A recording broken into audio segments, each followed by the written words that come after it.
1973 പ്രേം നസീറിനെ നായകനാക്കി ladies hostel എന്ന ചിത്രത്തിലൂടെ സംവിധായകനായി അരങ്ങേറ്റം നടത്തിയ ഹരിഹരൻ 1977 വരെ തുടർച്ചയായി 14ഓളം പ്രേം നസീർ ചിത്രങ്ങൾ ഒരുക്കുകയും സൂപ്പർ ഹിറ്റാക്കുകയും ചെയ്ത സംവിധായകനാണ്. ജയനെ സൂപ്പർ സ്റ്റാർ പട്ടത്തിൽ അവരോധിച്ച ശരപഞ്ചരം സംവിധാനം ചെയ്തതും ഹരിഹരനായിരുന്നു.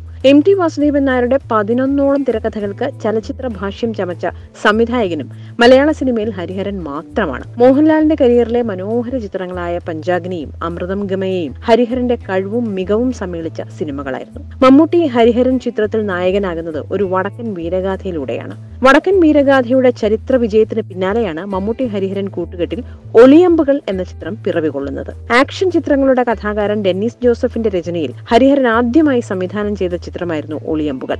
എന്നാൽ മമ്മൂട്ടി ഹരിഹരനെ ഡേറ്റ് കൊടുത്തത് മറ്റൊരു ചരിത്ര സിനിമയ്ക്കായിരുന്നു. ആ സിനിമയുടെ കഥ പാതി വഴിയിൽ ഉപേക്ഷിക്കേണ്ടി വന്നപ്പോഴായിരുന്നു ഹരിഹരൻ പെട്ടെന്ന് ഒളിയമ്പുകൾ ചെയ്തത്. ഒളിയമ്പുകൾ ഒരുക്കാൻ ഹരിഹരൻ ഇറങ്ങി പുറപ്പെട്ടപ്പോൾ മമ്മൂട്ടി ചോദിച്ചിരുന്നു, ഇങ്ങനെയൊരു ആക്ഷൻ സിനിമ പെട്ടെന്ന് വേണോ?